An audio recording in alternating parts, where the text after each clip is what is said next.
All right, boys, we're live. This is episode number 21 of the Deconstruction Podcast, brought to you by Jobtable, the simplest way to grow and manage your construction company. How are we doing, fellas? Doing good. What's How going are on, you? man? Good, good. I'm going to kick it off here with a quick review.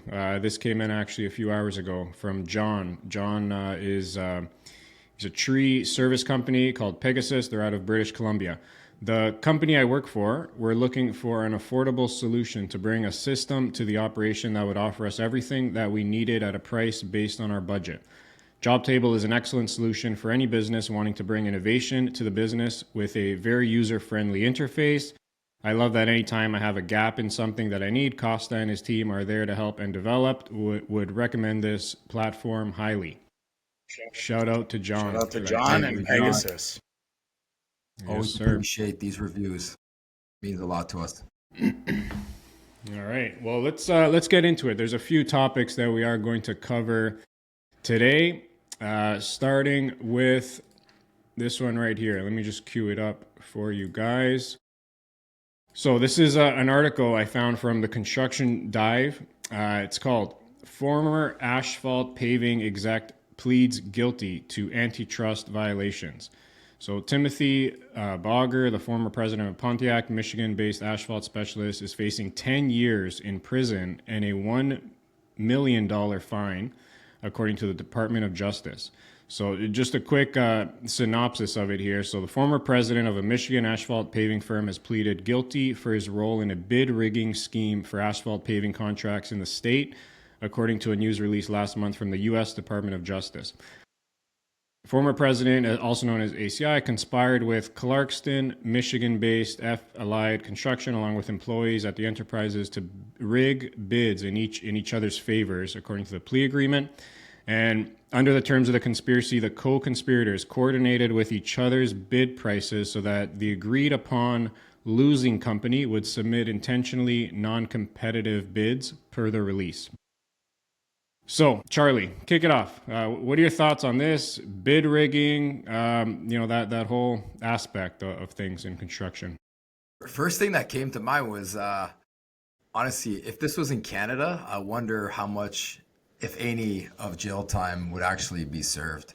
I don't know how much more serious they take it in the States, but I feel like in Canada, it's just you would probably, we've heard of stories of people doing, less than a year for murders in Canada. So I really would be curious to know if they would get any jail time, if any. That's true. I wonder if there has been any cases, public cases. You know what I've heard? Canada. I've heard of some. We could definitely look them up because I'm sure there have been, but I really just can't see anyone getting jail time for it. And in the States, I don't know. The laws could be different. I definitely wouldn't want to be facing 10 years in a United States prison. That's for sure. But as for those guys, look, bid rigging is a reality in the construction space, man. It's something that we've been victim to in the sense that we've put our best foot forward, try to win a competitive bid. We thought we had won the bid, only to find out a week after closing that there was this miraculous bid that came in that was 5% exactly lower than us, and they kind of sweep the rug right from under your feet. So we know what happens. It's an ugly part of the business because we like to think that we started a business trying to be honest and and work hard to get where we are, and the amount of time, a lot of people don't even look at that part of it, the amount of time that goes into submitting a price, right? The amount of research, the back and forth with the project managers, the architects, the engineers, the RFIs, the questions, the reaching out to our suppliers, getting lead times, all the legwork that's involved. You do all that only to find out that, somebody went behind you and stabbed you in the back. So it's unfortunate. But yeah, just to start it off, it's like 10 years blows my mind. Like I highly doubt that he's going to end up doing 10 years. And if he doesn't, now this is where it kind of becomes this, is it worth it or not? Like imagine this guy gets off and he has to pay $1 million fine.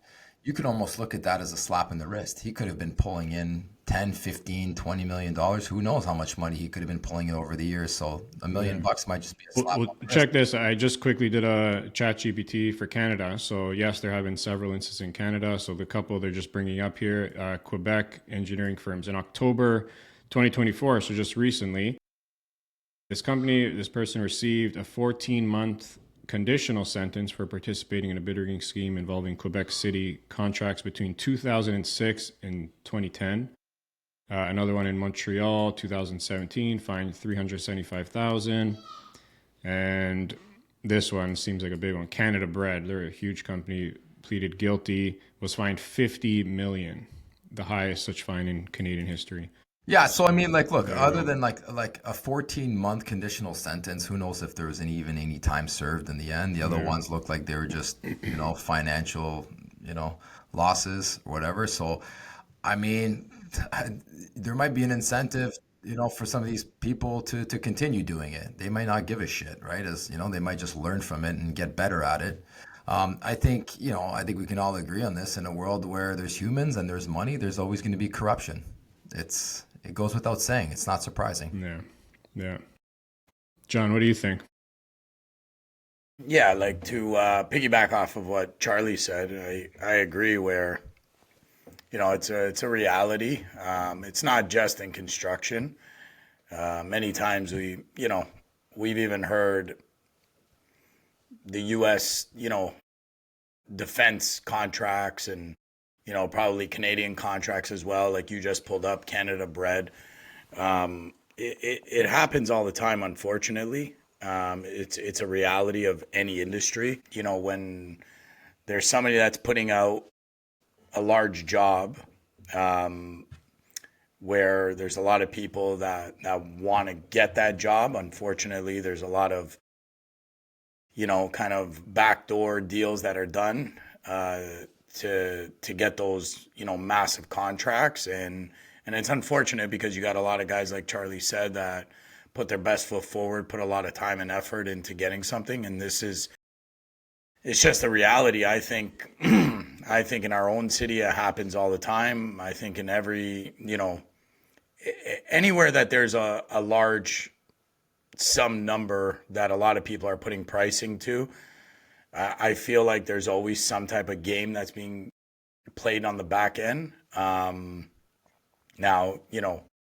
I can say that, 10 years for bid rigging, maybe I look at it differently. I feel like it's a little bit excessive. I feel like people get away with murder sometimes for less, even here in Canada. But it's just, yeah, exactly like you guys said, where there's money, there's greed, right? We're humans, and it's gonna happen. And whether this guy got caught, these people are probably just gonna get better at it and better at it, and it's just an ugly reality to the real world, right? I think like we saw there with Canada Bread, you'll see multiple industries doing this. Wherever there's a will, there's a way. And however, sometimes, especially these large companies where they have such a massive overhead and they need to secure work, it's the ugly truth, right? It's just who gets caught, right? So I feel like it's few and far between of who actually gets caught compared to what actually, like how many times it actually happens.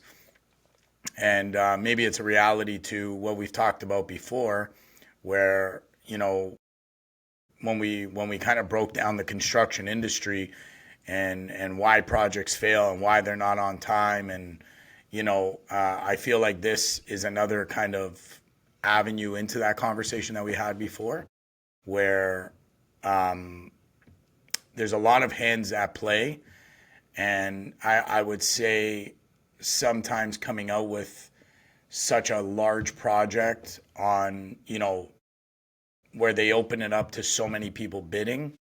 Obviously, if somebody knows somebody on the inside more, they're always going to try something, and that's just the ugly truth. But yeah, it kind of sucks, but it's the reality, because it's happened to us many times where I could have sworn we had such a good number, and lo and behold, like Charlie said, it's like, oh, somebody was 5% cheaper than you, like on the money. To the penny. Yeah, like, But John, don't you think that at the end of the day, they just reinforces the notion that you have to just have these great relationships with the people that you work with, like these general contractors, because at the end of the day, like this is gonna happen whether you like it or not.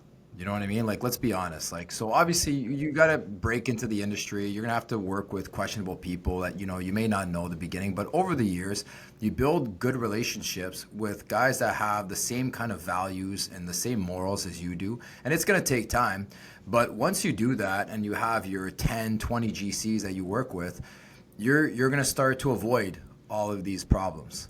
And I think that's something to keep in mind. You're not going to stop the corruption. The corruption will always be there. Like, wasn't it Trudeau's buddies that was it the Arrive Can app that they spent like $30-40 million on? 55 million. 55 million. 55 million. Like that's like such a great example of just corruption and at a higher up level where you're not going to stop that. Right, those guys are gonna do like this. Shit goes on. That's just one story of many that we just happen to hear about. Right? I find, you know what, you're right, Charlie. I find sometimes people, I feel, and I'm not saying that this guy that got caught was, he deserves it or doesn't deserve it, but it's crazy because I feel like sometimes they just try to make an example of somebody, right? And especially like we talk about it a lot, like even the government. Right. So, like you said, the Arrive Can app here in Canada, our own prime minister, right? Like, come on, with taxpayer dollars, like that 55 million. Like I'm just so curious on this asphalt company on how much like the bid rigging actually happened, like what was his profit margin? You know what I mean? And even when you look at the S&C Lavalin scandal, with our own prime minister as well, right? So it happens so much. It's just unfortunate that it's, this might have been a big asphalt company, but when you look at this big asphalt company compared to a government or, defense contracts and stuff like that, it's so minuscule, but it's almost like they use this to set an example, but they're setting an example on, I want to say, this company is probably massive, but nowhere near, obviously, the size of a government or, S&C Lavalin or anything like that. And I just find it's just ironic sometimes that these are the guys that are hung out to dry and in the public when we catch our own politicians or our own government or, again, the defense contractor companies doing the same thing on a scale that's probably 10, 100 times larger. And yet, even when they get caught, it's like a quick thing and it's swept under the rug, like it's fucking crazy. Like everywhere there's corruption. They do it in if I look at it, every industry. I was gonna say, I don't know if I look at it differently, but like for me, like that, like the high up white collar crime where it's like, somebody got paid $52 million to build an app that essentially cost $1 million built for $1 million, $2 million, whatever it is no different than the guy bid rigging. And I'm not like comparing them like as they're equal criminals.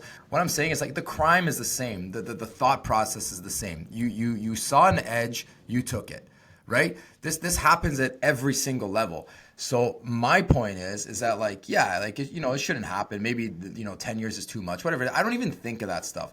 I kind of look at it like there's always going to be burglars in the world. So we put locks on our doors, right? That's it. So how do you like mitigate it? And how do you make sure that you're not a victim of it? That's kind of like where my mind goes. And because you can only control what's in front of you and what you can control. So, let's take that, use it as knowledge, know that it happens, just like the Arrive Can app, right? And let's make sure that in the future it doesn't happen again, kind of thing, right? That's where my mind goes. Costa, what are your thoughts on this? Yeah, I think you guys covered a lot of it. I'm probably going to echo a lot of what you guys are saying, but yeah, like this, first of all, not surprising to me at all. I mean, the first thing that kind of comes to my mind is that, we've all seen the mafioso movies with like the stereotypes about corrupt government contracts and bid rigging and all this. And I think it would be pretty naive to think that this stuff doesn't happen in real life. Like we just gave so many examples of it happening.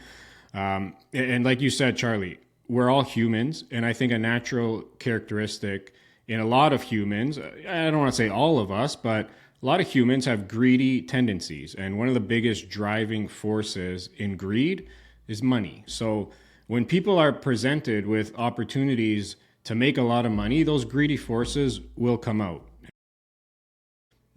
Further to that, like when you see how much waste is involved, particularly in government contracts and government spending in general, I would imagine the opportunities for outside contractors and stakeholders to make a lot of money are like a pretty enormous. Like there's probably a ton of opportunity for that. So no, I mean, not surprised at this at all. I think, again, like you guys said, I think to me the more curious question is like how often this happens where no one gets caught. It's probably a daily thing, right? Yeah, it happens all the time in every single industry, and it's unfortunate, but I'm not giving this guy a pass or this company a pass, but the reality is that no matter the industry, a lot of people have put time and effort to try to get that job where, from the beginning it was, all the forces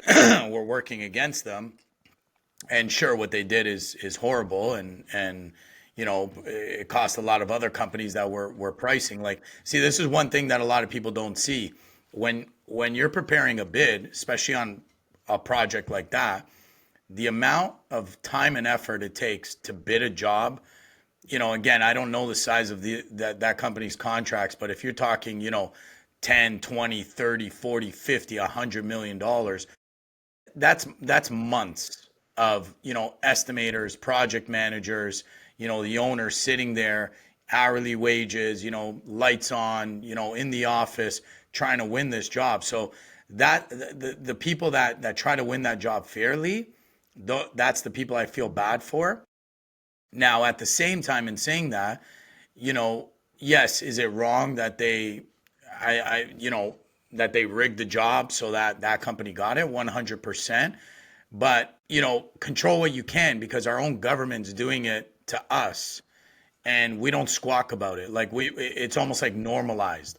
Like I said, the examples I gave you, S&C Lavalin, the scandal with our prime minister, this Arrive can't happen. We can go down the list, but nobody's up in arms. Nobody's asking him to do time, right? So that's where I kind of land on situations like this, where it's like, yeah, 100%, it's a criminal offense, but we have to keep that model for everybody, right? So if this person's going to be charged for that, what about, like I said, like defense contractors, right? Boeing or any other companies like this that have done the same thing on a scale that's probably 100, 200,000 times bigger, right? Why aren't they getting the same treatment, right? So unfortunately, the way I read this is a company, they're something happened where they're just being used as, like, what's the word I'm looking for? Like they're making an example of these guys, kind of puts a little bit of a scare tactic into that industry for a little bit, and then shit's probably going to continue the way it is, right? So End off by I just want to say one more thing. At the end of the day, like I try not to judge people, right? So like whoever did this, like we talked about, it happens all the time. I try to live my life in the best way that I can and be the best human that I can be, right? I'm not going to judge those guys. They're going to live their lives however they want to live. At the end of the day, you have to look at yourself in the mirror. So, if as long as you live your life in a way where you can respect yourself, at the end of the day, your family respects you. I think, that's all you can do. And the other people are going to do what they're going to do. Yeah. Yeah. Well said. All right. Let's move on to this next topic here. So this is a interesting article I came across here. So construction company leans on trusted IT partner during good cyber times and bad. So at Beck, I'll go through some of it because a lot of it's just fluff in here, but I'll get to the main point. So at Beck and Huffer Construction, the team spent much of 24 completing several notable projects. So this is a growing construction company. So behind the scenes, Beckenhofer, that's the name of the company, also found itself the target of a sophisticated spear phishing attempt in which a scammer monitored a high-level employee's email account over time, observing how the person communicated. When the opportunity presented itself, the scammer intercepted the active email thread, posing as our employee, and provided a fraudulent routing and account number in an attempt to redirect a large payment. Luckily, the routing number drew a red flag as a non-local bank, and the payment didn't get processed.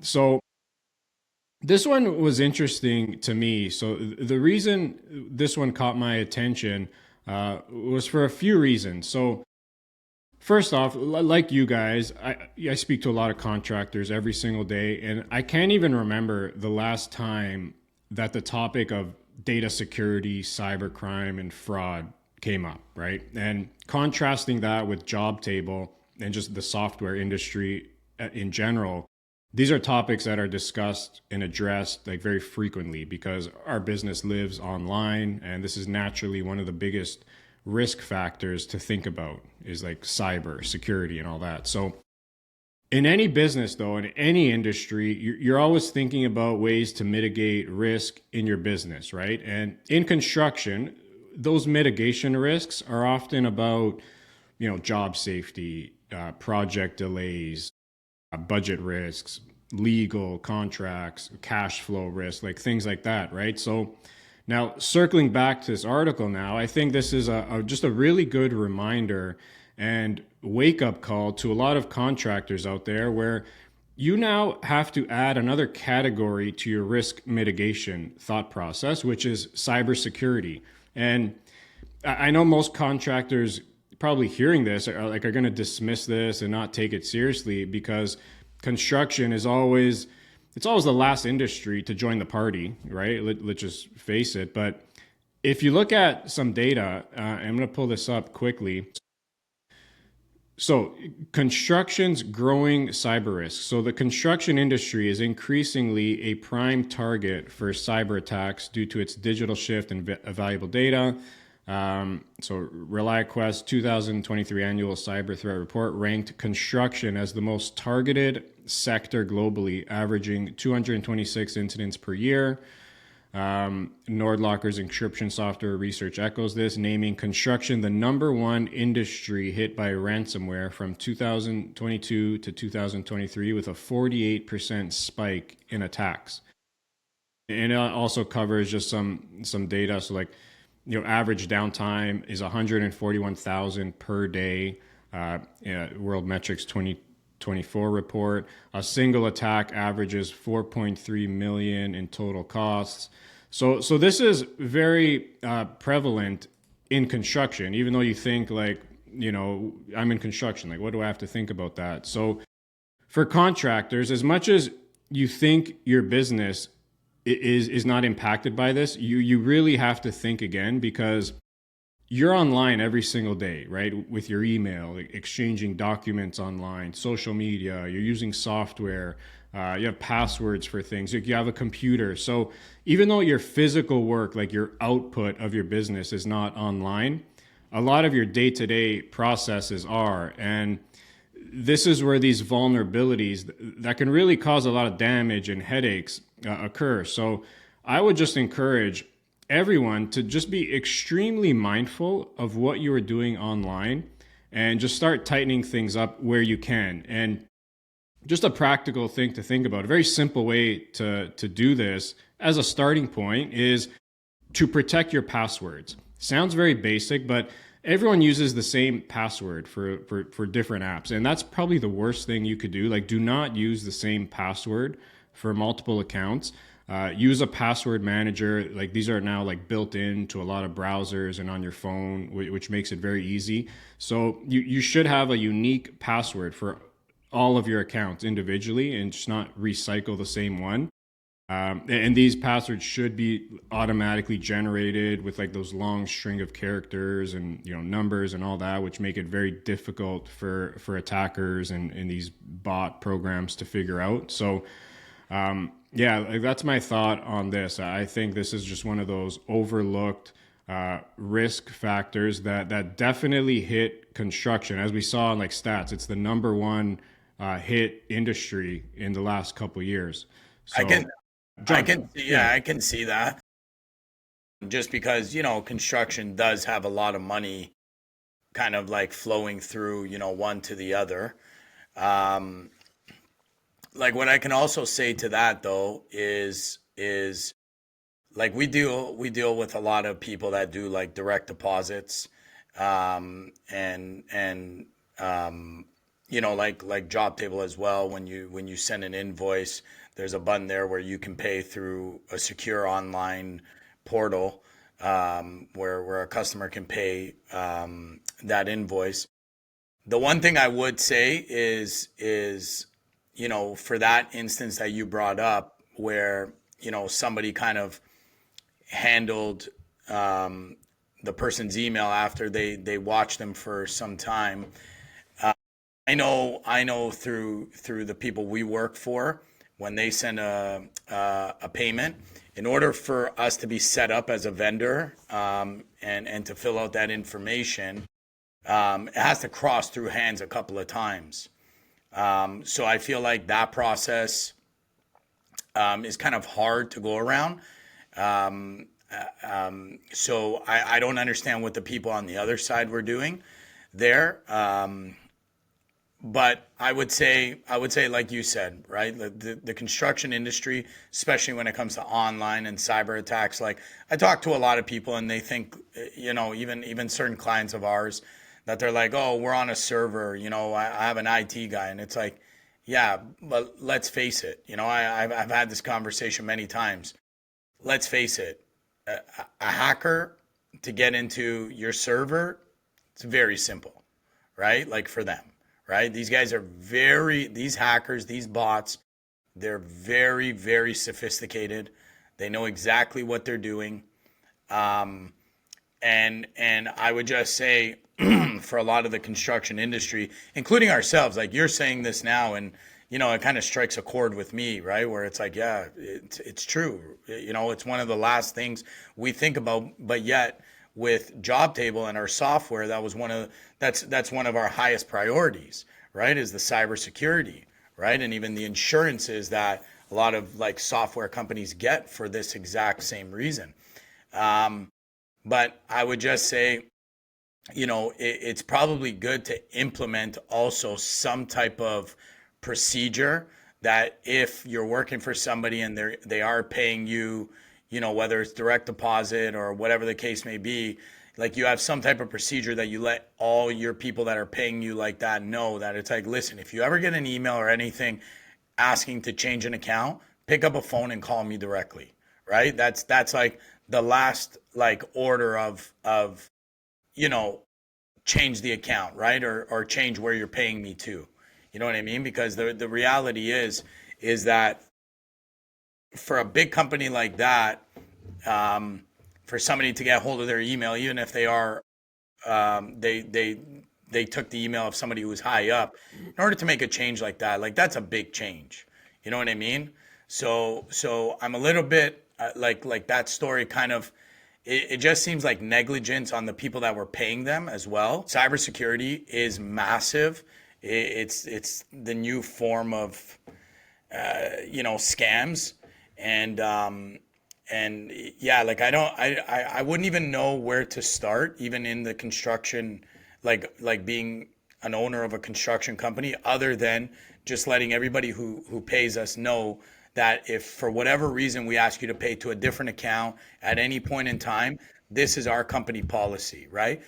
And you're right. That's the one very like isolated case, but like there's literally an infinite number of ways these attackers and these attacks can happen, right? So like, for example, right, let's just say, you have a ransomware attack that just accesses all of your software, like locks you out of absolutely everything in your business and saying, hey, like if you want access to this, I want $1 million. Yeah. So it's not even about like payments. Like there's so many different ways to kind of go about it. That's just like one isolated example. Yeah, it's honestly, I'm lost for words, because the reality is these people that are doing it, they're very bright. Like look at the person that was able to to track what was it, Jeff Bezos's plane. You know what I mean? Like he put a tracker on the guy to know exactly where he went. Like these guys are very sophisticated. This software that they're using, these bots, very sophisticated. Now with AI, it's gonna get even fucking yeah. Exactly. Throw in AI now. You can have Holy guys, fuck. people who are not even as sophisticated, but can use AI to do, crazy things. So it's just widening the pool of potential attackers Yeah, and now I with think AI. I think I think that there's just going to be a huge market for companies to now develop other software to counterbalance the sophistication that's going into these scams and like IT attacks, right? I know I was talking to my brother who's he's in video game design, and a lot of times they're using a lot of like the cutting edge technology, right? When it comes to this stuff. And my brother was telling me that he's seen videos. One of his coworkers, actually, there was a video that was sent to the coworker from some type of hacker, showing basically like a full out, kind of like a social media post of them saying something that was totally against everything that person believes.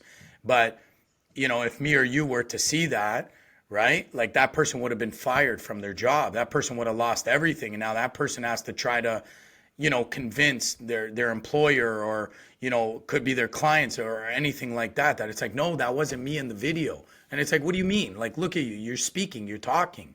You know what I mean? So like this stuff is getting so advanced, and we've talked about AI so many times. This is the part of like the AI that really, really like concerns me, because these hackers, these scammers, the programs are already so sophisticated. Now you bundle that with AI, fuck, how do you stop it? Like what do you put? Like even these passwords, these encrypted passwords, right? It's AI, right? What does AI do? Every day, every second, every minute, of every day, it's learning. You know what I mean? So these things are going to get so advanced that yeah, I don't know, Costa. You're more technological, like technological than we are. Like, do you see like once AI gets to a certain point where it's like there's like literally you're not going to be able to distinguish what's real, what's not. Like, what is safe now? And I think that the best thing anyone can do listening is password protection is probably the most important thing. Like just like very long encrypted passwords, like use a password manager. I personally use one called One Password. Highly recommend something like that for everyone. I think that's As the a best way. as a contractor, the first time I ever thought about cybersecurity for my construction company was when we were talking about doing the show and we were reading that article for the first time. I've literally never thought about cybersecurity. And Johnny, to your point, it's funny because we're also the founders of Jobtable, where cybersecurity is like the highest priority. So we think about it all the time. But in the construction space, it's true that it's just not something that, wow, we don't need that. We don't even think about it, right? So what can we do to change that? So I think like just after hearing you guys talk right now, and Costa, that was great tips on the password protection. Something that I do for my personal stuff is Equifax, right? Very cheap. It monitors your bank accounts, it monitors your phone number, your credit cards, whatever you want. And that's for all your personal information. So now after reading that article, it's like, what's the difference between my personal bank account and my business bank account? There's nothing. They're both bank accounts. They both have money inside, right? They work in the same way. So I think that like the takeaway from this is whatever you're doing now to protect your own personal information, you have to do to treat your business as well. You have to look at it in the same way because you're out in the wide open and it's like you're a target, right? So I think, but again, like I'm the first to admit, I'm that old school kind of construction mentality that it's not even something that was a thought, but it's definitely something that has to be taken serious, especially in 2025. Yeah. And to Johnny, just what you said, there's I just pulled this up, but the cybersecurity industry is one of the fastest growing industries in the world. Fortune Business Insights projects the cybersecurity market is going to go from $193 billion industry in 2024 to 562 billion by 2032 in only 7 years. Yeah, it's growing because the need is there. So if you're looking to start a business, Yeah, that was a good one. Yeah, for anybody listening, yeah, I think I can speak for, myself and Charlie, at least being construction owners. That's something that just by you pulling that To up, think yeah, about. it's Yeah, something that hey, you know what? It like. really, sorry, John. I'm gonna say just it's really one of those things that you don't think about until it happens to you, right? You exactly. never wear your seatbelt. Ah, fuck, I don't need to wear a seatbelt until you get in a car accident and you go flying through your windshield, right?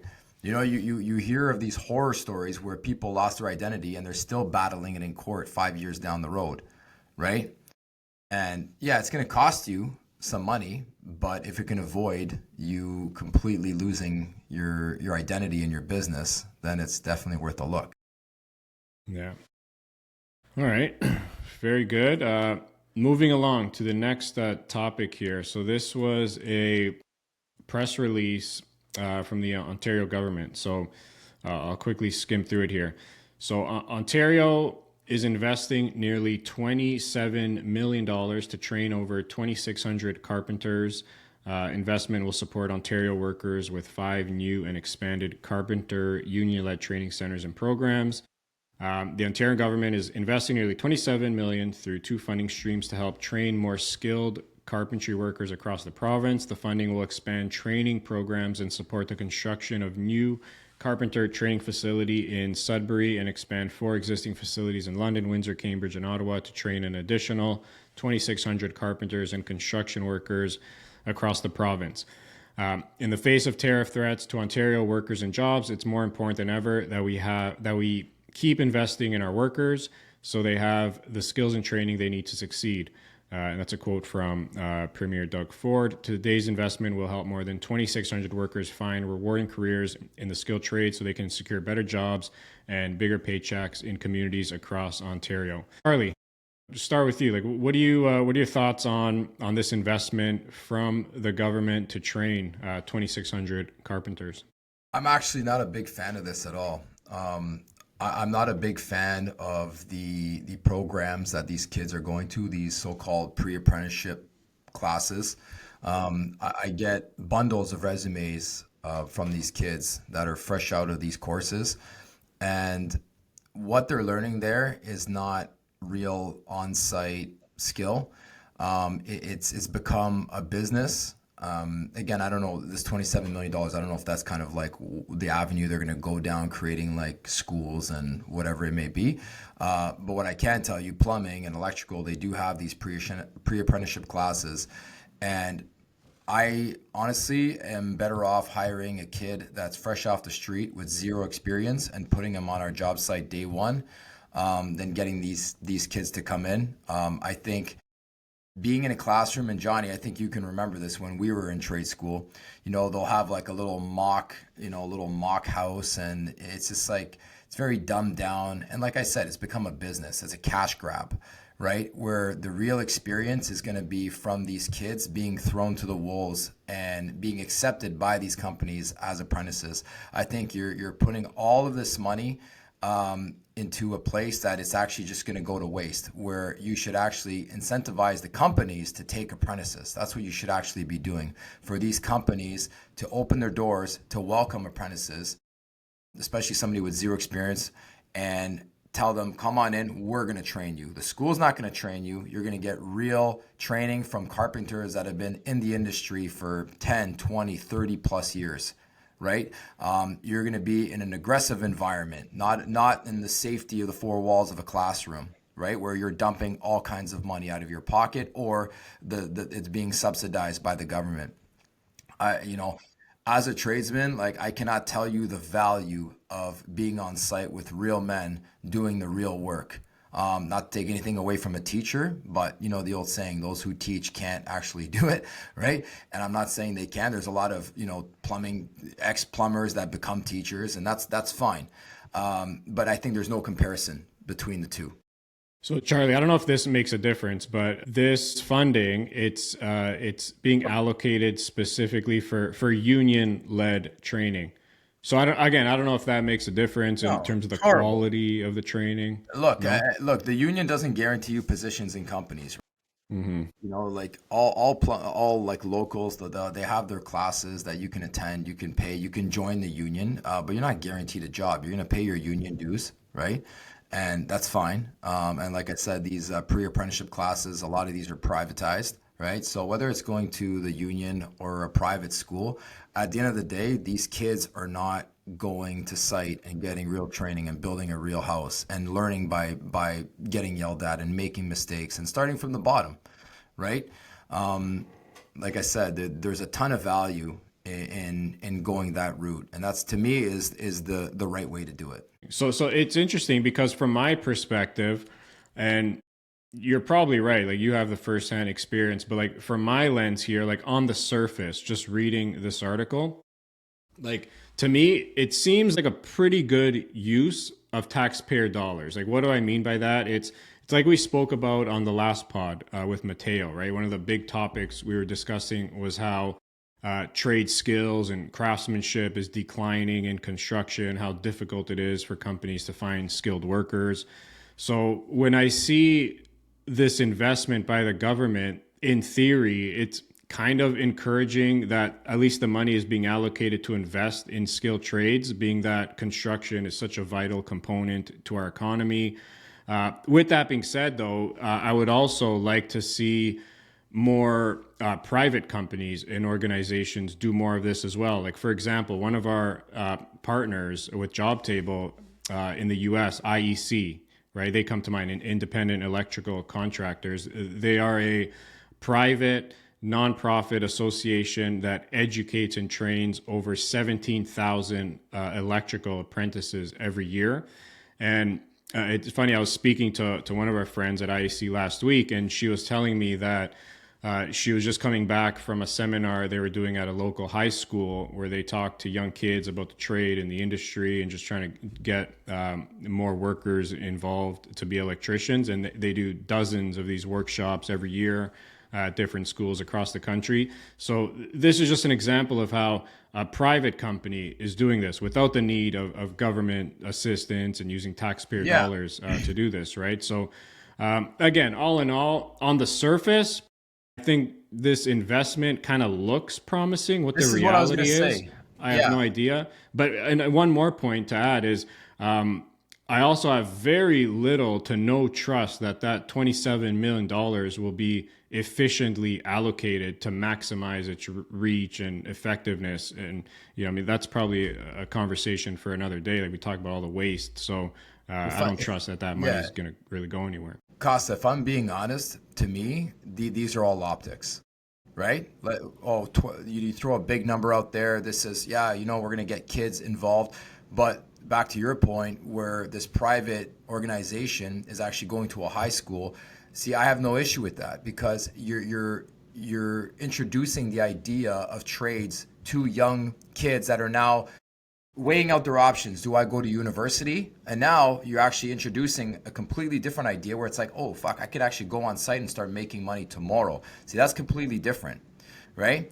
Now, if we were sitting here in a world where I put out an ad for a plumber with no experience, I'm not just getting a pile of these resumes of kids that are coming out of these private programs, these pre-apprenticeship classes. I'm also getting piles of resumes of kids with no experience. There's no shortage of kids with no experience. So it's not like we're talking like that. A lot of people say, oh, there's no interest for trades. I couldn't disagree more. Like I have a ton of young men and women that are applying to our company every single day. So if there was a shortage of that, if I was seeing nobody coming through the doors wanting a job, then I would say, okay, you know what? Maybe we do have to put some money to promote the idea of going into a skilled trade, but I really don't see that. The interest is there. So now that I know the interest is there, I want to get these kids to work tomorrow. I don't care if you've never picked up a hammer and swung it. You're going to start, you want to get into the trades, you're going to start Monday. That's how I started, right? You want the job? Yeah, absolutely. Okay, can you start Monday? Yes. This is the address. Okay, I went in with a lunch box with a sandwich and a hard hat and steel toes. No tools. I had no idea what I was getting myself into, right? And I got thrown into a high-rise site with rebar getting laid, people screaming at me, concrete buckets flying over my head. right? Like a deer in headlights.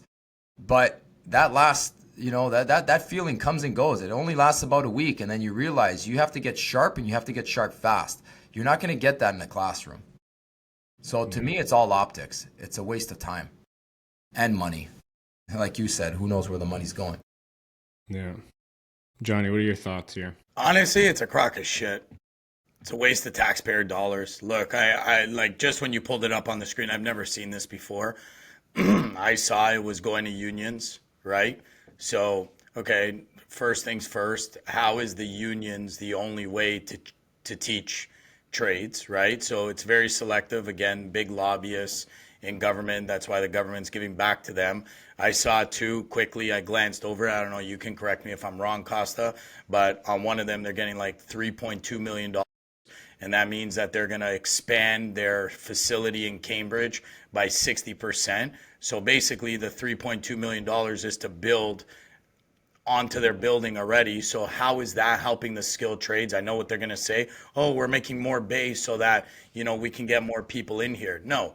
You want to use taxpayer money. You want to get people into the trade. You got to incentivize the companies, right? So if you're going to incentivize the companies, then also the government needs to spend money on the infrastructure, right? We have a slowdown in construction right now. We have a housing shortage, right? But we also, you don't see much building going on. You know what I mean? So number one, why don't you invest the money so that more subdivisions can go up, right? But more building can go on, right? And then on top of it, incentivize the companies so that they can hire these kids coming out of high school where it makes sense. Because what a lot of people also don't realize is, if I'm going to go and pay this guy that came off the street $20 an hour and he has no fucking skill at all, or I can pay that guy 50 and he can put up a house by himself, what's the incentive to hire this guy and train him? Because the reality is, at the beginning, it's actually a burden on the company. You know what I mean? So we used to have, once upon a time, an apprenticeship grant that we used to get from the government, and also the apprentice themselves also used to get a grant, right? But no, they go and give the money to unions. To me, it's just a cash grab. It's a crock of shit. A lot of people have turned this into a business where they don't give a fuck about who's getting a job, who's staying in the industry, and who's not, right? It's just pump them out, $10,000 every semester, right? Just like the big universities and stuff like that. Like, no. You gotta, if you're gonna invest in a program where you're talking about it in schools, in high schools, like Charlie said, so that as these people are going through school, their only idea of what to do with their life is not just about like, oh, I need to go to college, or I need to go to university, or I'm gonna be a dropout, or I'm gonna be like a deadbeat, like why aren't these teachers in high school already telling these kids, like, becoming a plumber, an electrician, a framer, a drywaller, like, anything in construction, right? It's a good living. It's a really good living. You make a great money. You work hard, right? But there's none of that, right? Now, I know what people are going to say. Oh, there's high schools out there that they have co-op programs. But it's not enough, as we can see. There's not enough people coming into the trades because there's so much. Everybody thinks that they could just make money online, and people are just getting lazy, right? So tell me how $27 million is going to help 2,600, train 2,600 carpenters. That's bullshit. You know what I mean? Because I just ran the numbers, and the number is almost $11,000 per person is what they're investing for 2,600 people, right? Those 2,600 people, how is that money being used to train them? All they're doing is they're making their facilities bigger, right? These unions, they're making the facilities bigger to be able to accommodate more people, but that means that you have to go into the union, number two. But what's getting those people through the door? Right? What's getting that company to say, you know what, I'll take one of those guys. I'll take three of those guys. Right? Where's the work? Where's the work in the industry, right? To compensate for accepting these people. Do you see how it is? It's all an optic. And to me, it's fucking bullshit. So that's why I was quiet on this one, because I don't know, maybe our listeners are going to be like, yeah, this Johnny guy is fucking crazy, but this is the reality. Like, we see it all the time. We got people that come through our door literally, like Charlie said, we get piles and piles of resumes. It's like, what experience do you have? It's like, well, I took this 6-month pre-apprenticeship program. It's like, okay, great. How much did it cost you? And literally, it's around exactly what the government's saying they're spending, but like around between $10,000 and $15,000 that these people are paying personally, right? And it's like, okay, well, what skill did that give you? It gave you nothing. For 6 months, you could have been out on the field. The government could have been subsidizing, even if it's $5 an hour for the first 6 months. You know what I mean? That company to take on an apprentice so that that apprentice can learn. Because like Charlie said, you want to learn a fucking trade. The only way to learn is to get into the field. Because I'm telling you, I can't tell you how many guys, even I went to trade school with. Me and Charlie, we talk about this one guy all the time. We went to trade school in class. This guy was a straight A student. This guy aced every test, everything. When it came to the actual practical, where it's like, all right, go rough this in, the guy was fucking lost. You know what I mean? And then come to find out, he's a very bright guy, but the company wouldn't let him do anything, and he bounced around company to company because he just didn't have the skill. Right? So the only way to learn is boots on the ground. It's boots on the ground. Yeah. Right? It's like anything else. And I know you guys are going to laugh at this, but when you go to war, you can train for war all you want. But the second you get into the battlefield, right? Now that's where everything has to work together. And the only way to work together, right, is to physically feel what it's like, right? To be in there, right? Not in a fucking classroom where somebody's, telling you to okay, just build this. This is how you do it. Like that. No, put me in the real world. That's the way I'm going to learn. Right. And I'll speak for myself. I can read something 10 times. You know what I mean? And I might get it. You show me something once physically on site. That's it. I know how to do it now. Johnny, I love the passion, man.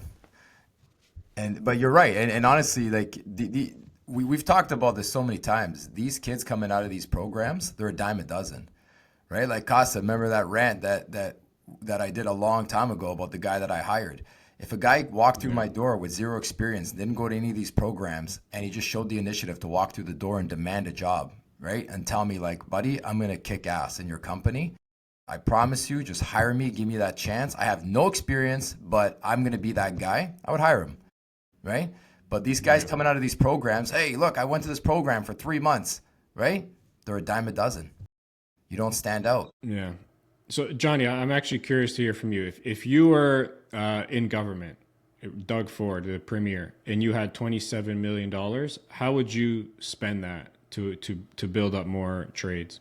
Well, look, if I'm just being asked this question, like right now. Yeah, it's on the spot. Yeah, right on the spot. What are some? Honestly, I would just incentivize. Number one, the government has to spend more money in terms of, infrastructure. Like I said, being in the construction industry, there's a slowdown, whether you're in residential, commercial, high rise. It's not like it was, 4, 5, 6, 7, 8 years ago, right? There's a slowdown due to the economy. So number one, you got to kickstart the economy again. Construction is the heartbeat of Canada. And then number two, in order to fulfill, right, the demand of construction that is required, if the government, pushes forward on trying to put projects out there, then you incentivize companies. It's the company, it's the foremans that are going to teach these guys, right? That's where you're going to be taught. So you incentivize the companies to take on apprentices, because me and Charlie, we face this all the time, right? Here's this guy.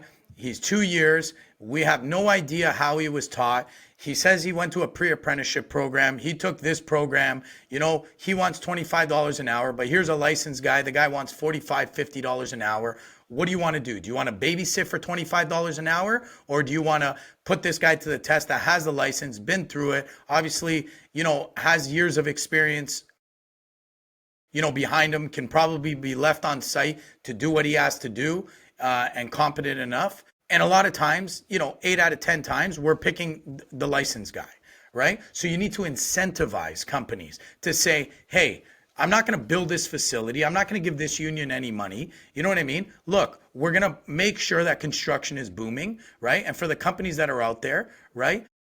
Here's a program where for every apprentice you get, it's X amount a week or X amount an hour or X amount a month. You know what I mean? Or they need to have this many hours in order to get this grant, something like that. That's how you're going to get skilled trades. Think about getting back to all the conversations we've had with skill, right? It's the old school guys that have trained these guys. You know what I mean? Those old school, nobody went to work.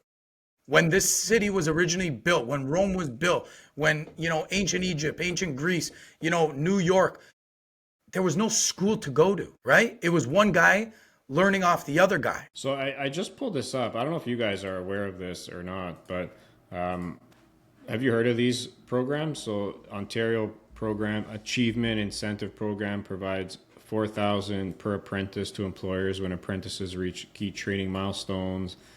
This one, Graduate Apprenticeship Grant. There's a couple of federal programs.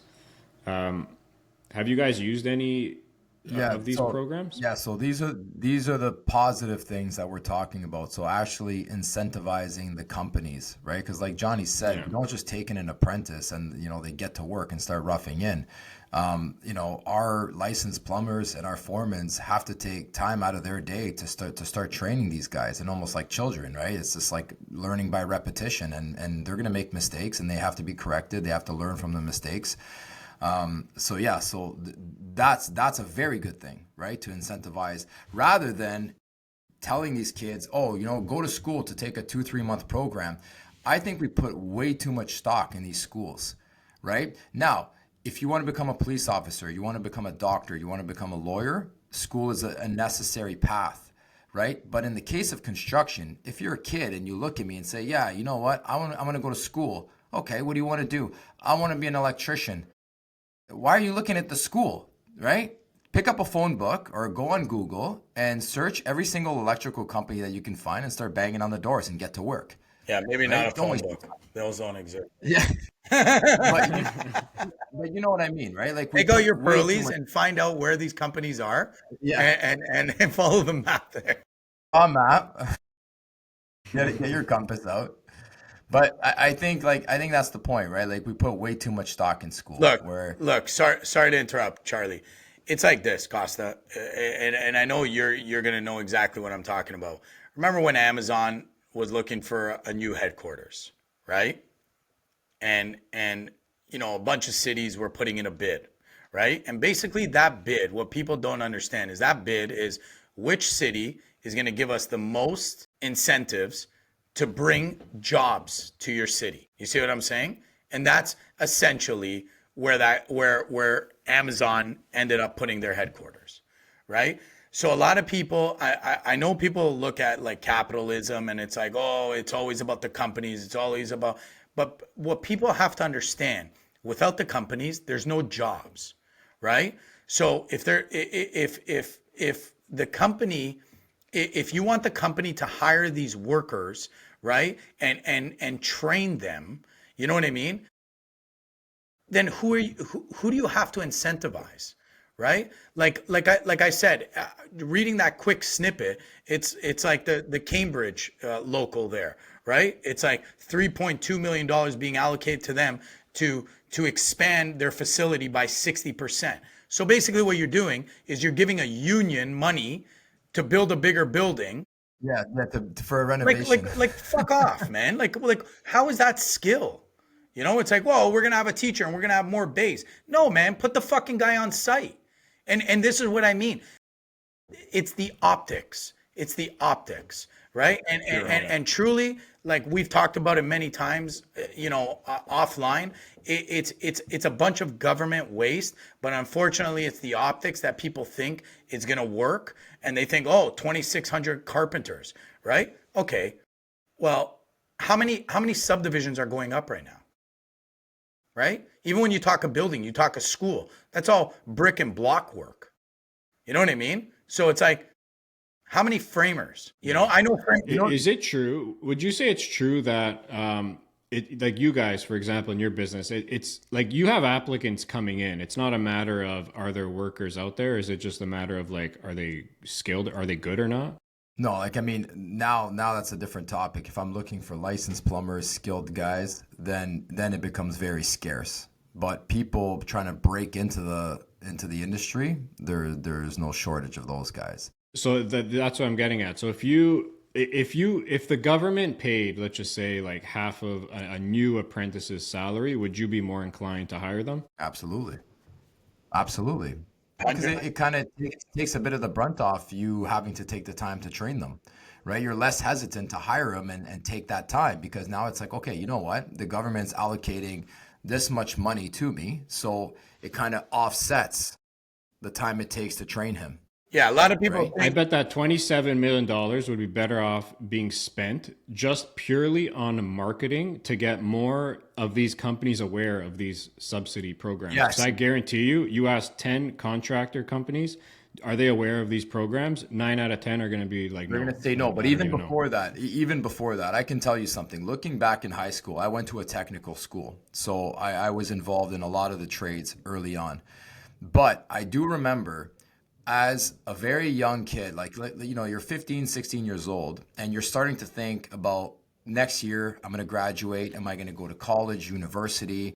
You really don't know. Like you're kind of trying to figure things out, and it's very tough at that age. It's almost actually kind of ridiculous that we're asking these kids to try to pick what they're going to do for the rest of their lives, right?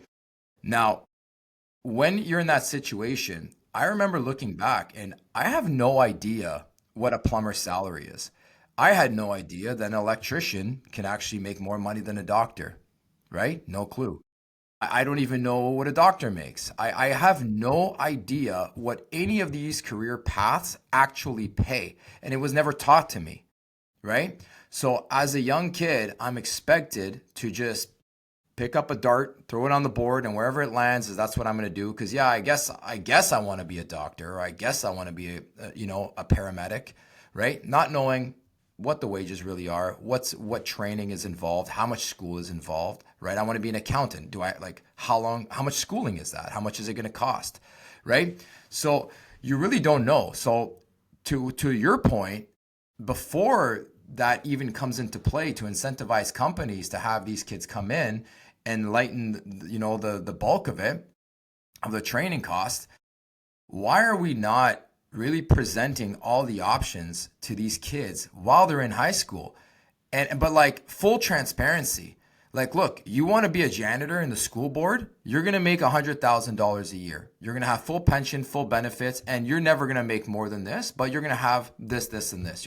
This is going to be your pension right now, projected numbers, right?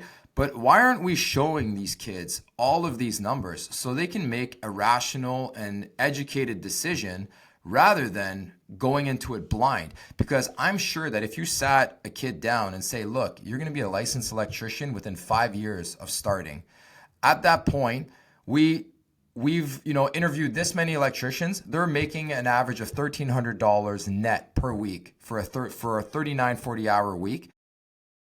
25% of them are making another $1,000 doing side jobs on the weekend, right? So you're actually going to make $150,000 when you're out of high school by the time you're 23 years old, right? I guarantee you, if the education and those conversations begin at the high school level, you're not going to have a need for any of this stuff because these kids are going to be throwing themselves into the trades, right? But again, they're still going to come in with that inexperience. So guys like me and Johnny might be a bit hesitant to take a kid that's got zero experience versus a guy that's got 2 years experience. And we find this gem, this guy's, he got laid off because they didn't have work and he's actually a pretty good plumber for 2 years. That's great. We got lucky. But back to, this thing that me and Johnny always kind of like how we were trained, that we rather have a blank canvas to train from scratch, right? I don't want a guy that's been through 3-4 companies as a 50-year apprentice. I don't really know his background. Why was he let go? Was it due to a lack of work? Was it due to a lack of skill? I have no idea. So there is a real incentive for us to hire a new guy with zero experience, because then we can treat him as a blank canvas and we can train him the right way the iPlum way, the way we want him to be, right? But with that comes the patience, right? And the time to train And the him. loss of money. This reminds me, what you just said, this reminds me of a post that I saw on Instagram. I just pulled it up here. So who makes more, a plumber versus a doctor? So it's like interesting slides here. So doctor starts undergrad with tuition costs, debt after undergrad, 50,000. So you're in debt right off the bat. Whereas if you start as a plumber right away, annual income 60,000, you save 20%, saving after 4 years, you're up 50,000. Med school, you enter med school now to be a doctor, that's another 4 years, you're still making no income. At the same time, that plumber has 8 years of work, they've earned 480,000, saved 100 of that thousand, so you're up 100,000. Next, doctors have to have the residency phase, so now they start making money about 60,000 a year. That lasts 3 to 7 years. All income goes toward paying your debt from your previous 8 years of school. By now, that plumber has grown their wealth even more, maybe started a business. 10 to 15 years. Doctors finally earning 200,000 annually after finishing residency, still paying off debt. By that same time, that plumber's had 15 years of income, may have invested, started their own business, could easily be making more than 200,000 a year with all that accumulated wealth. So I thought this was such like a good post. And just to add to what you were saying, I think it's unfortunate. Like there's just this taboo that has been placed into society that like we're just like promoting these white collar jobs like doctors and lawyers and all this stuff like from kids at a young age in school, when really we should be, I'm not saying trades put them higher, but at least like put them on the same level playing field as any other profession. Right? I think 100%. it's just an unfortunate 1,000%, Costa. Sorry, John, one sec. Hold on, one sec. I just want to know, because I really want to know Costa's thoughts on this. What do you think about that, though, being in high school, and you really don't know what salary you're going to be making, and you're expected to make that choice? Like, what do you think of that? Like, do you think there should be more education and, like, just more in-depth information given to you about, your options?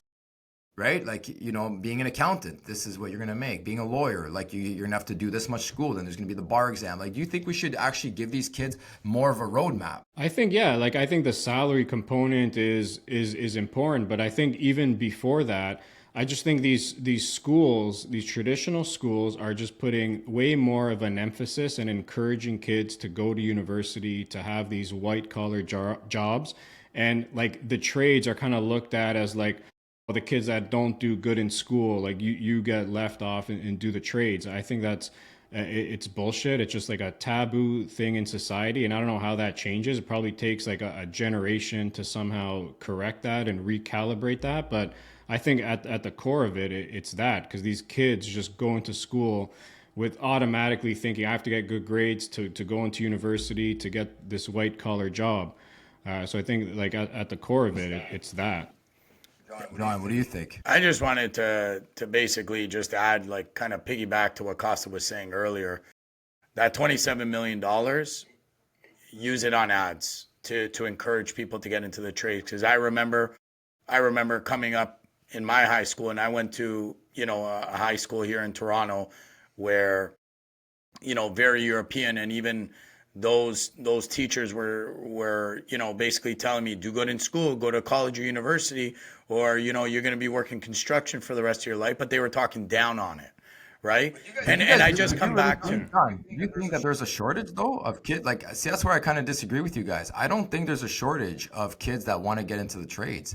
I think the word is out there that, like, for the most part, that trades are high paying jobs. No, like, John, we do work at Seneca. no. And all these technical colleges, and they have massive shops where they're teaching welding, plumbing, 100%. electrical, like all But kinds think of about, trades. There's a market for it. but think about this. It's exactly like this grant, Charlie. This is the way I view it. Again, for anybody listening, you don't have to agree with me. Maybe I'm the fucking crazy one, but you look at it, right? They gave money to the unions. Okay, that's number one. Okay, union, they employ, a lot of people are in the union. So there is a good aspect there, but are they really training them? So that's number one. Number two, these colleges that we do a lot of work in, right? Again, it's another form of this government. They're all like intertwined, right? Where the reality is what are we trying to do? We're trying to teach people skill so that we can build. Okay. The only way to do that is in the real field, right? Just like you said, a doctor doesn't come out of school, okay, and go straight into doing surgeries. You know what I mean? They go into residency because you have to have 3 to whatever it is. How long is the residency? 3 to 7 years you put up there, Costa, right? You go there to go under the wing of a doctor, right? Yeah, but that's why I agree. I don't agree with the advertising. Like, I don't think When I money should say be by spent the on advertising. advertising, what I say More by the the incentive. advertising is reality is, whether you want to believe it or not, is like Costa said, it's kind of like go get a white collar job. The people that don't do good in school, you guys are the ones that are left behind, and you're probably going to have to go do construction, right? Where reality is they should be enforcing construction even from the high school days, right? Because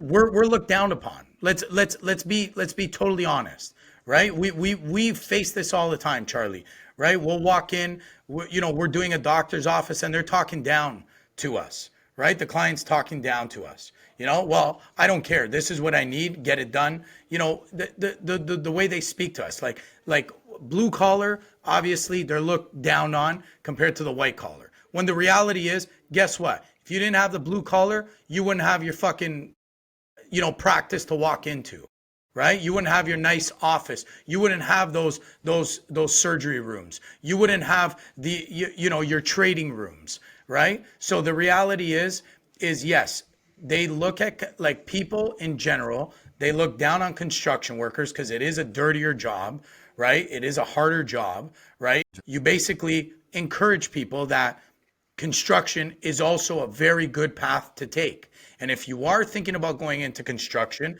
here's a program that if you go into it through high school, right, we have job placements, right, where companies are taking in brand new apprentices because they are incentivized. And why a lot of people think, a lot of people think that companies are trying to take money for the government to hire these people is because there's a big risk factor, safety.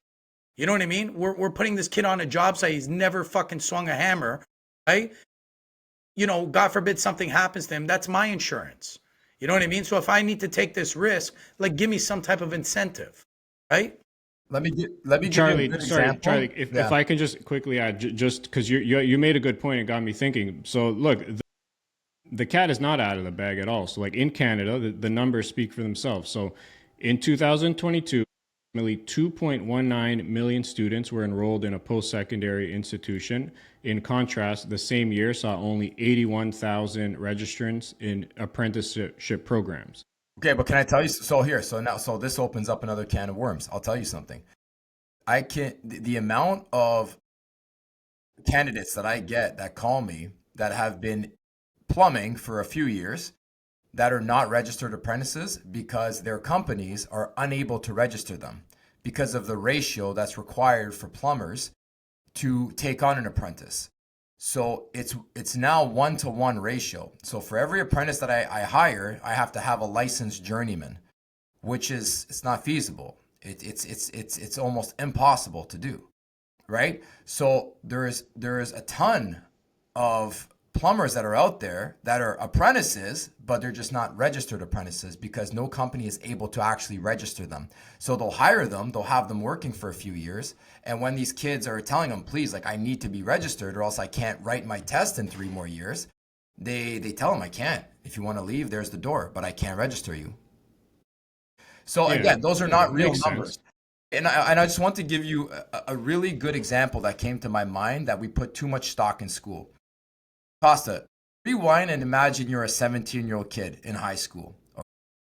And when we're on Manny's podcast, he had mentioned that he had somebody on who's very familiar with these schools, and they charge about $10,000 for this pre-apprenticeship course, okay, to become a plumber. Now, if you had the option as a 17-year-old kid, you can pay $10,000 and you can go to this class for 3 months, okay? You'll get a degree, which means fuck all. All it says is that you completed their 3-month program by this guy who used to be a plumber in this private school, and now you're going to take that and you're going to come knock on my door and you're going to try to get a job. And you're hoping that that piece of paper that you spent $10,000 for is going to help you get a job with me. Now, what if I turn around and tell that same 17-year-old Costa, I say, don't give him the $10,000. Give me the $10,000. I'm going to hire you tomorrow, and not only I'm going to train you for 3 months, I actually guarantee employment for a year, okay? But you're going to pay me that 10 grand. I'm going to register you as an apprentice tomorrow, and you're going to start working, and you can bet your bottom dollar that I'm going to teach you a lot more than that guy in that school. What would you do? Yeah, it's a no-brainer, right? Obviously, the real-world experience. But anybody hearing that would never give me that money, right? Because we have this indoctrination. And while you give me that money, I'm going to pay you every hour too. Right? But we have this indoctrination that that's what's beat into our heads, right? Oh no, I have to continue my education, so I have to go pay these people to get this job. When literally that piece of paper you're getting for 10 grand is to help you convince me and Johnny to give you a job. Right? Yeah. It makes no sense. I get it. But at the end of the day, like the numbers speak, there's still way more kids going to university to get bullshit degrees than there are. So imagine that was the playing field was leveled out where the same promotion from schools was weighted just as equal. Like it's just as good to go to university than it is to go to a trade. Like maybe you'll see those numbers like fewer going to university and more going into trades. But I don't think that's like money that needs to be spent on promotion. I think that goes back to what we were talking about before, the education inside the high schools,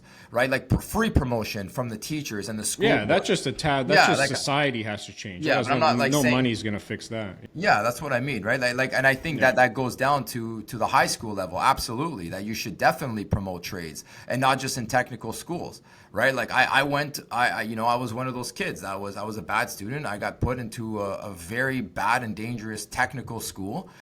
And it wasn't the best years of my life. I hated going to school. But one thing I did love is that every single class I took was either electrical, photography, woodworking, sound production, music production, auto mechanics. So it was a right fit for me and the type of person that I was, right? And again, trades are frowned upon, right? If you have the option of, becoming an accountant versus an auto mechanic, right? Most parents will want their kids to become an accountant. I understand that.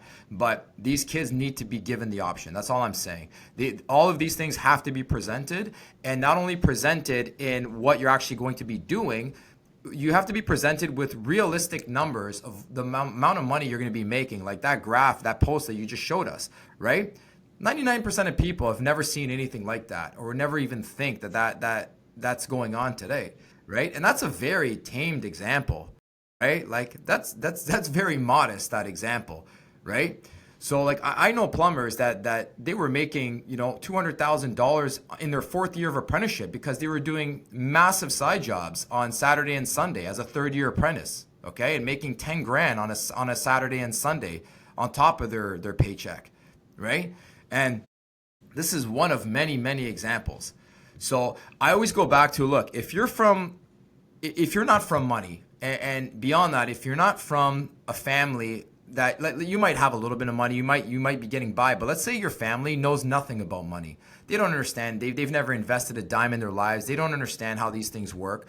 So naturally, the only person teaching you about money are your parents that know nothing about money, right? So you kind of go to school with these blinders on, and you're just kind of, other than learning math, English, history, you're just kind of going through the motions and going through life, kind of trusting your parents on, giving you the best advice that they can. So of course they're going to turn around and tell you, either A, what they're probably going to default to is they're going to be the ones that tell you go into the trades because you're going to start making money right away. But then you're going to have the other parents that say, no, don't make the mistakes I made. Go be an accountant or a doctor, not knowing that it's going to take them 10, 12 years before they actually start to turn a profit and make some money, right? So I just think, we really have to give that a hard look at the high school level, because I wish I had some guidance.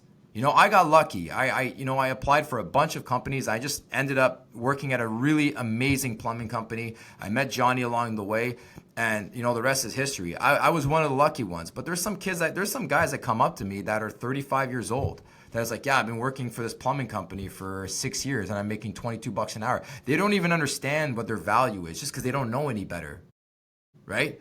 So I think we need a level of transparency with these kids. So I don't want to con anybody to go into the trades. I don't want to con anybody to be an accountant. If you're set out to be an accountant, you're going to find your way to being an accountant one way or another. So why not be transparent so we don't have the wrong people in the wrong places, right?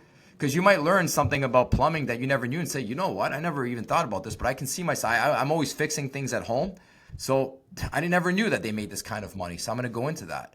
Right? And you could have the opposite for an accountant, where I thought I wanted to go into trades for the money, but you know what? I'm more of a numbers guy. Now that I know a lot more about this and I never even gave it any thought, now I want to become an accountant. But there's none of that, right? You have a gun to your head, especially from your parents in most cases, and they tell you, make a choice. What do you want to be when you grow up? And I think it sucks. Yeah, no, for sure. Anything else to add, John? Did you have something to? No. Charlie got it all off of his chest. Summed it up nicely. I know this one really hit home for me because I take it personally because I remember myself in high school and struggling, and I thought, all my friends were going to college, university, a lot of them anyways, and that wasn't an option for me. And John, that wasn't an option for you either.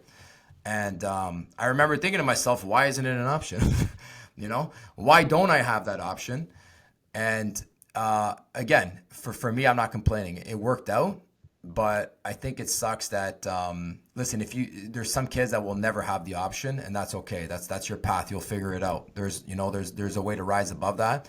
But I just wish we were we had the information, the information that the one kid that has extremely successful parents, that has all the tips and tools and already kind of has his life laid out for him because, he has smart, intelligent parents. I wish the other kid that didn't have that wasn't as fortunate, had access to that same information, or a piece of it, at least a percentage of it, to give him his fair shake.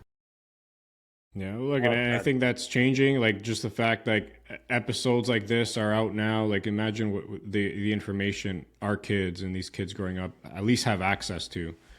At least it's a lot more than when we were growing up. So yeah. I take that as a positive. And Johnny, this is something that we're not used to. Construction is a very secretive thing, and we've had to really break out of our shell because this is what this show is all about, is trying to give whatever knowledge we have to somebody to try to help them out. And if they can avoid some of the stumbles that we've made along the way, then I think we've done our job, right? 100%. Yeah, even if people take only 1%, 2% of everything we've talked about on all of our episodes, and that 1 or 2% has guided them or helped them out, that's exactly why we do what we do, right? On this podcast. So yeah. All right. With that being said, whoever's listening, if you haven't subscribed already, make sure you do to the podcast. You don't miss an episode. If you're looking for ways to streamline your business and make operations more efficient, like Charlie's pointing out, check out Jobtable.com. Sign up for a 14-day free trial and get started. Boys, this was a good one. Pleasure as always, and we'll talk next week. Ciao, guys. Later, guys.